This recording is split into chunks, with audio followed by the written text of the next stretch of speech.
What's up, folks? This is the second part of my two-part 987.2 Cayman series, which I'll be discussing my first impressions, 4.5 years of ownership and maintenance costs, and future mods to address this car's shortcomings.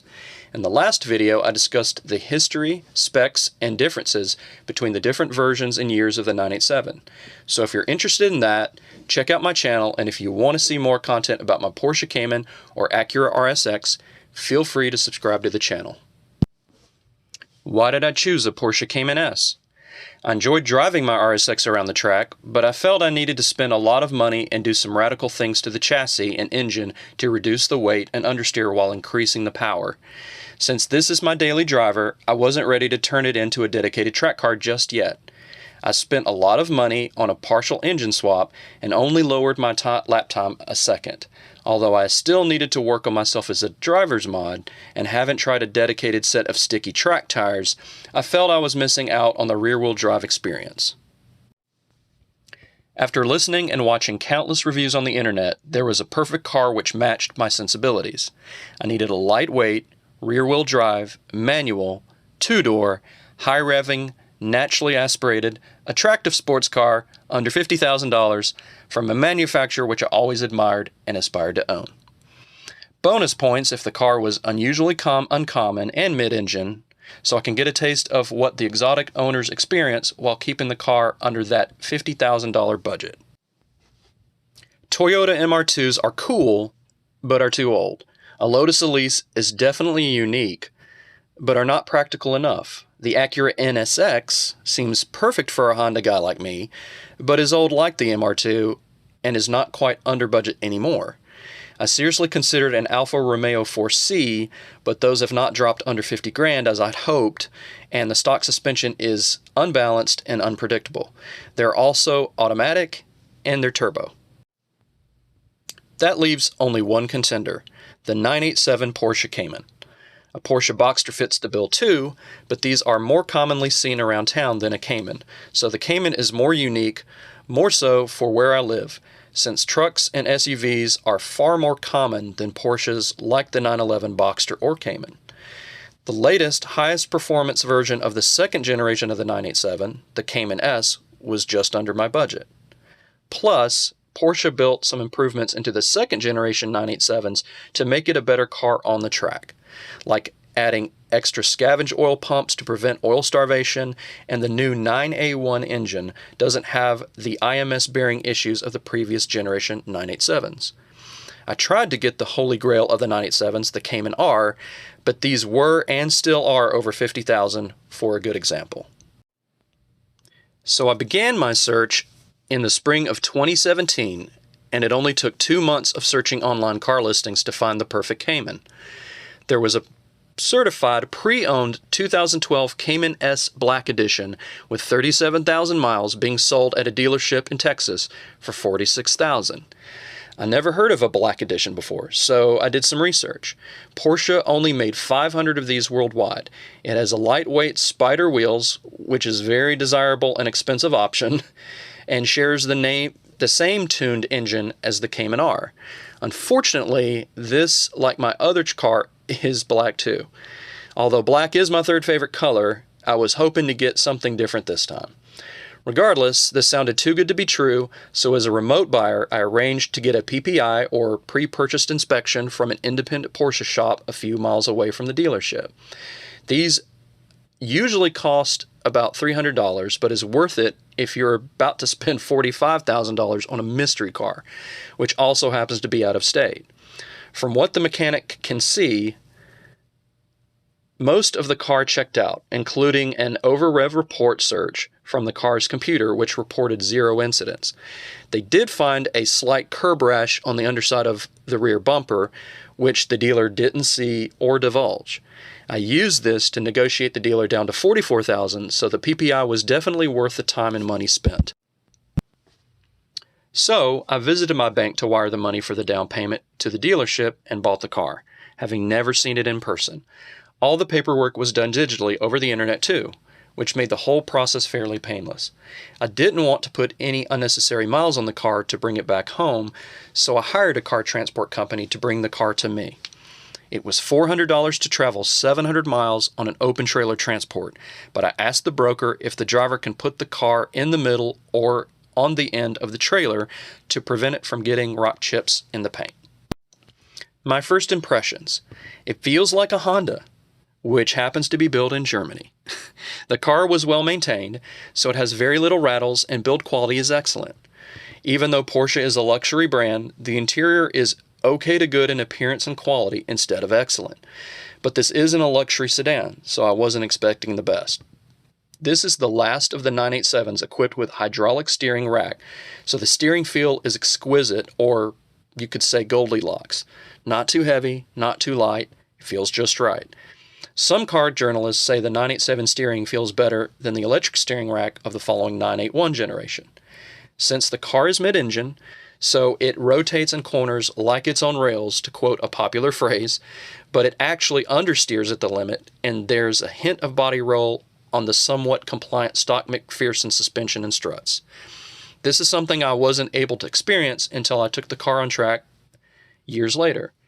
The throttle is drive-by-wire instead of drive-by-cable, but modulating the throttle is seamless. What about the manual stick shift feel? Many enthusiasts say the holy trinity of manual shifter feel belongs to Porsche, Honda, and Mazda. While I've never driven a Mazda manual, I was surprised to like my Acura RSX shifter feel slightly over the Porsche shifter. The Honda shifter feels a little more mechanical when rowing through the gears, and it's easy to feel where the gate is. Or maybe I just driven the RSX longer. While the Porsche Cayman shifter is good, there's slightly more vagueness in the operation, and it becomes more difficult to shift into gear the colder the weather is. After a few minutes of operation, the shifter feels fine. I guess this is due to the transmission, bushings, fluid heating up after a while. In comparison, colder temperatures don't seem to affect my RSX shifter at all. Maybe it helps that the Honda shifter sits right above the transmission, while the Porsche shifter is connected to the transmission by long shifter cables which wrap around the motor. The engine is quiet and docile when cruising and under 5,000 RPM, but really sings when keeping the foot down in gear for extended periods. This Jekyll and Hyde high-revving dual-cam personality is what I loved in my Hondas and can be experienced here too. Also, like a Honda, the torque is okay until you get into the higher revs where the bulk of the torque can be found. It only feels fast if it's being kept at the upper RPMs. Unfortunately, the engine only sounds good when revving the snot out of it.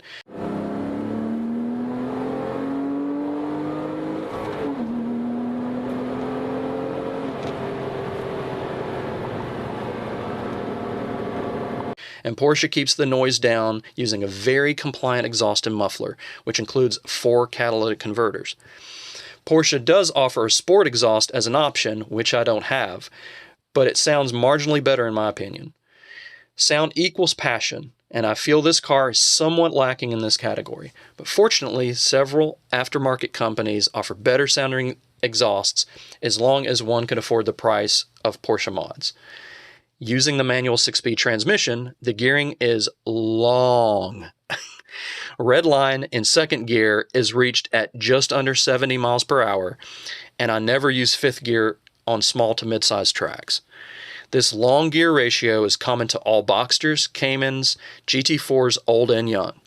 Sharkworks and other aftermarket companies offer a shorter gear set, but this mod is as expensive as a new PDK dual clutch transmission. As for comfort and NVH, the equipped sports seats are good until I took an hour-long road trip. I experienced a little lower back pain, which is to be expected since the sports seats have limited to no lumbar support.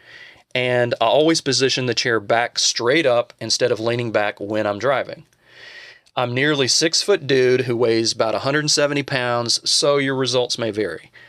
The sports seats are heated seats, so good news for our northern brethren, but my car did not come with the optional heated steering wheel. The 2012 Porsche Infotainment system has CD, GPS navigation, satellite radio, and Bluetooth calling, but too early for Bluetooth streaming like Apple AirPlay or Android Auto, and too old to consider using the optional Apple iPod auxiliary connection. I was able to use the system with a little help from reading the manual, but it wasn't as intuitive as I would have liked. The HVAC system is good. Cold on hot days and warm on cold days, but defrosting the windshield takes forever, unless I'm just not using it properly. Even though it rides well for a lightweight two-door sports car, bumpy roads make the rear hatch rattle just a little bit, which is more noticeable when the radio is not on. This is aggravated a bit during the winter months when a car seals shrink due to the cold weather, which make all cars rattle more often than not. I've heard installing new or more aggressive hatch dampers may solve the rattle, but honestly, it's not so bad that I've looked into that yet. Cruising at 70 miles per hour on the highway, it maintains at 3,000 RPMs in 6th gear. Not too noisy for a sports car, given the mild nature of the stock exhaust and the Dr. Jekyll nature of the motor when it's not being revved out. There is some road noise and wind noise at this speed, but it's not so bad and unnoticeable when the radio is on. Let's talk about repairs and maintenance. Even though my PPI showed the car was in good condition before I bought it, the PPI didn't tell the full story. 6 months after buying the car, I noticed the clutch was slipping. Normally, a clutch in these cars is replaced at 65,000 miles, and this was a 40,000 mile car.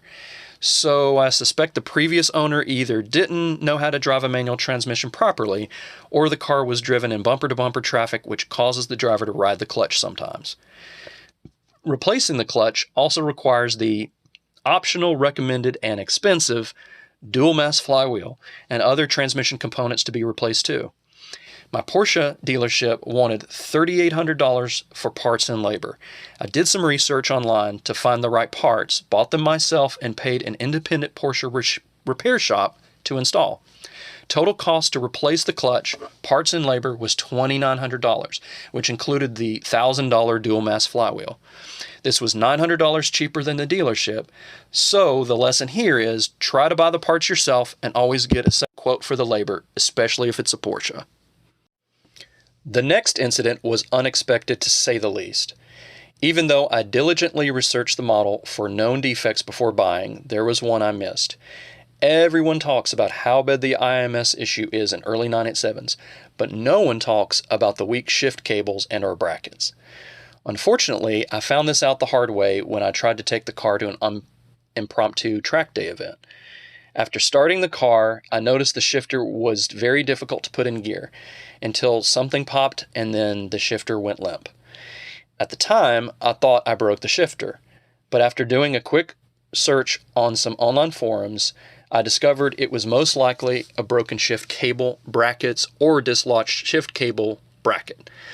After further research, it appears poorly designed brackets are a common defect in 987s, so much that Porsche replaces broken ones with revised shifter cables today.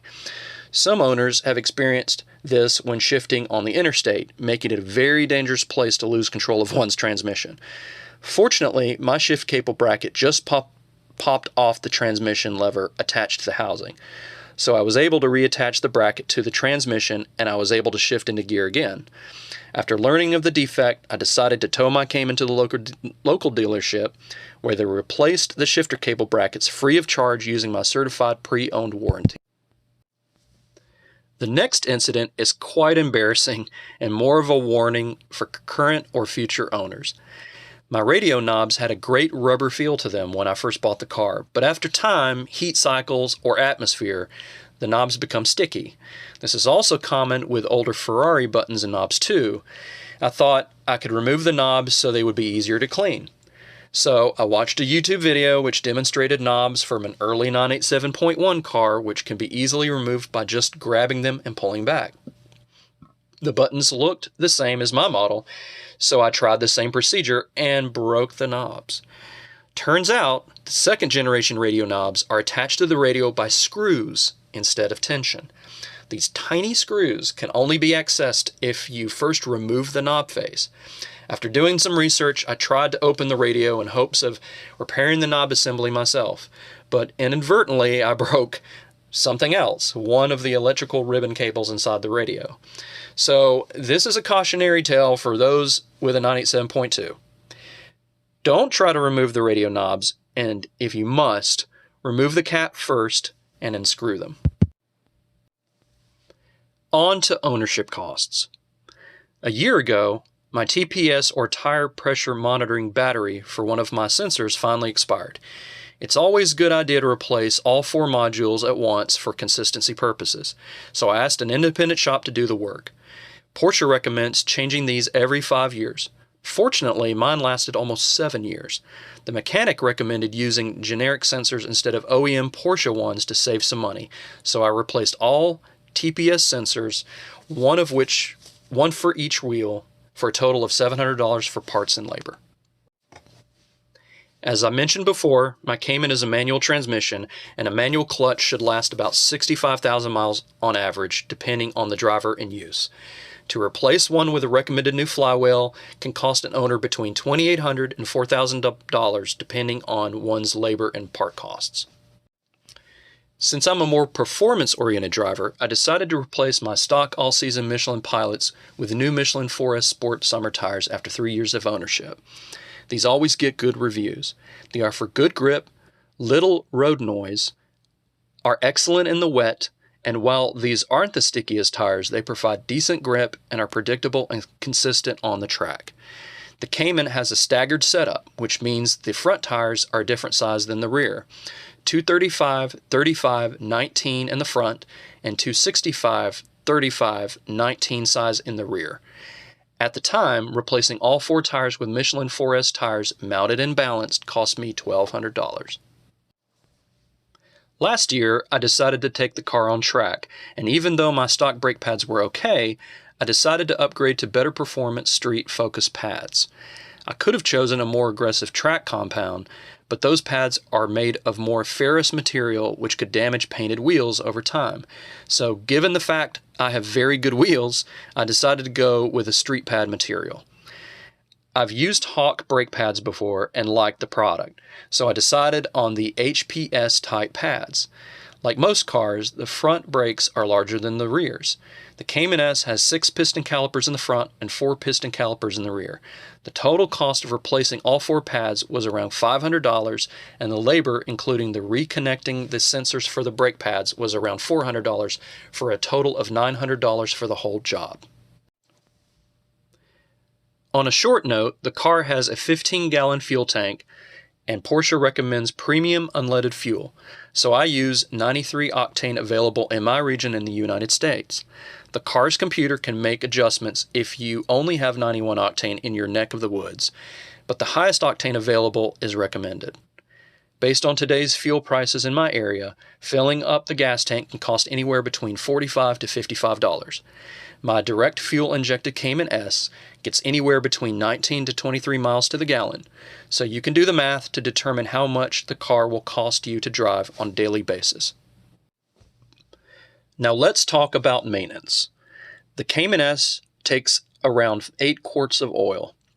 I think Porsche recommends synthetic, but synthetic is always a better choice over conventional, especially if you're a performance-oriented driver.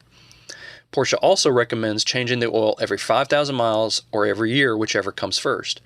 Of course, which type of oil you choose or what type of climate you drive your car can change the recommended miles or time intervals, so keep that in mind. I'm old school, so even though I use synthetic, I change the oil every 6 months since time or money doesn't impact me that much, and I always opt for the peace of mind of a car running on fresh oil. If you decide to take the car to a dealership for this service, it could run you around $200, more or less depending on where you live. I decided to use a premium aerospace grade synthetic motor oil called Pure Oil. That's spelled P-U-R-O-L, which is 2 times more expensive than regular synthetic, but is reported to be more resilient at higher temps than normal synthetic oil. Since I track the car occasionally and live in the southern United States, keeping the engine happy at higher temps is a high priority. Instead of taking my car to the dealership for the oil change, I decided to watch some YouTube videos on how to change the oil myself. It only requires a few tools and buying an oil change kit, which includes a new filter and O-ring from websites like pelicanparts.com. It's also a good idea to pick up a few oil drainage plug crush washers too. Including the kit and the expensive oil, it cost me $150, but this is still cheaper than the dealership because I'm willing to do the job myself. Since I bought the car at 37,000 miles, it needed the first major service at 40,000 miles shortly thereafter. I won't go into the details of what the work the dealership or independent shop actually performs, but this can include changing oil, the cabin air filter, new spark plugs, among other things. The cost of this service is around $2,000, more or less depending on how much wear or tear your car sees during your ownership. If you're looking to buy a car close to 40,000 miles, you can use this as a negotiation tactic to bring the price of the car down. Or you may consider a car with slightly over 40,000 miles over a car just under this mileage, because it may have already had the service done. Likewise, I hear the 80,000 mile service is more expensive. So be mindful and always ask the dealership or previous owner if these major service intervals have been done when buying a Cayman, Boxster, or any other Porsche. Besides changing oil, tires, tire pressure sensors, 40,000 mile service, and the shifter cable incident, I haven't had any other unexpected services or repairs after owning and driving the car for 4 years and 12,000 miles. Luck may have something to do with it, but I think also getting a low mileage one previous owner car which also had a good PPI had something to do with that too. Porsches can be very reliable cars if you buy one in good condition and do the maintenance when needed.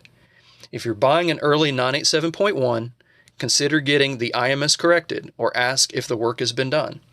If you're tracking one too, consider upgrading the air oil separator or AOS.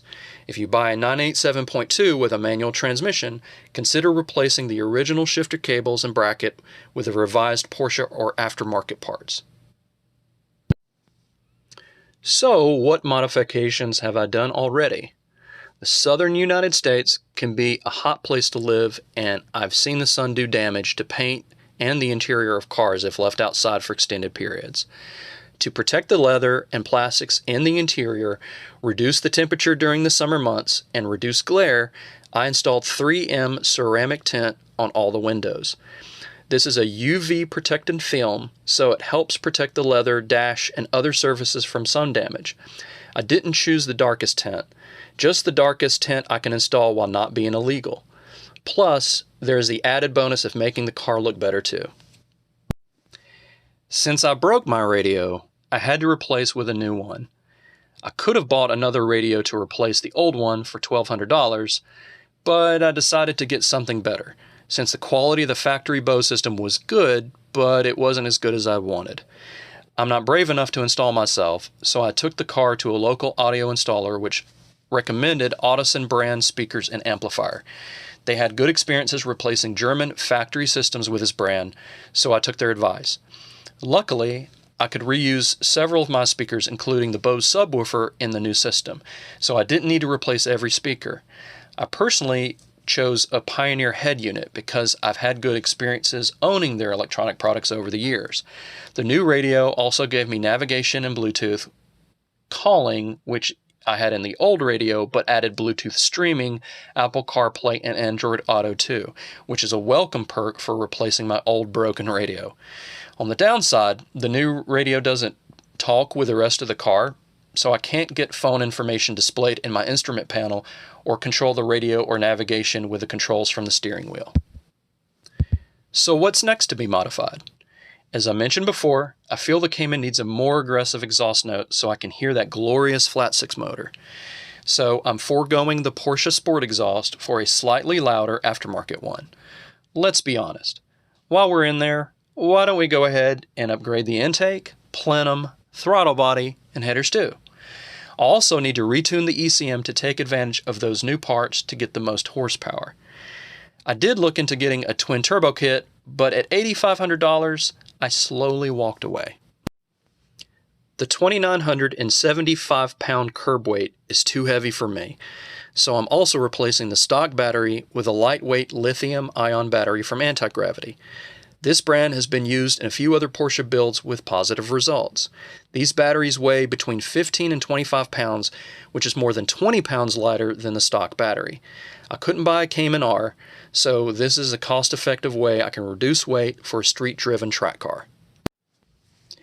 My Cayman S doesn't come with the Porsche PASM suspension option, and I always like the look and performance achieved from lowering springs and dampers of the Cayman R.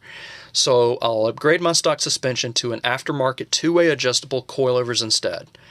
This will let me lower the car slightly more than the Cayman R springs and give me the option to adjust damper rebound and compression too.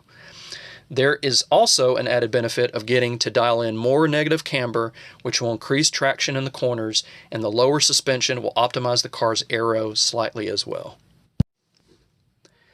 I'm also considering adjustable sway bars, stabilizer bars, short shifter kit, and some interior and exterior cosmetic modifications like a new Porsche shift knob and the Boxster Spider intake grille set, to name a few. Next year, I may consider getting a dedicated set of lightweight track wheels and tires to lower my lap and autocross times by a second or two. That extra traction will increase my lateral G's in the corner, so I may need an oil baffle pan to help the 4 scavenge pumps feed oil to the engine during high G turns. Next time I replace my clutch, I'll consider getting a Porsche or aftermarket LSD, preferably a 1.5-way or 2-way differential to aid in traction during acceleration and deceleration. Lastly, there is enough clearance to consider a slightly larger rotor for increased braking performance. Some of these larger rotors fit the stock calipers, so there's no need to change the entire stock braking system. If I decide to track my car for extended periods, I should also get steel braided brake lines and higher temp brake fluid to keep the brake pedal consistent and firm during my entire track session. So that concludes this deep dive on the 987.2 Caymans and my experience of ownership of my 987.2 Cayman S Black Edition. I hope this helps future owners decide if Cayman or Porsche ownership is right for you. If you heard anything I got wrong during this video, or if I missed some important details, please feel free to mention it in the comments below. If you want to see more videos of my Cayman or RSX in action, subscribe to my channel. Next, I'll be posting a video showing all the quirks and features of my Cayman Black Edition, and maybe you'll get to see and hear a much better Cayman after my modifications have been installed. Until next time, see ya.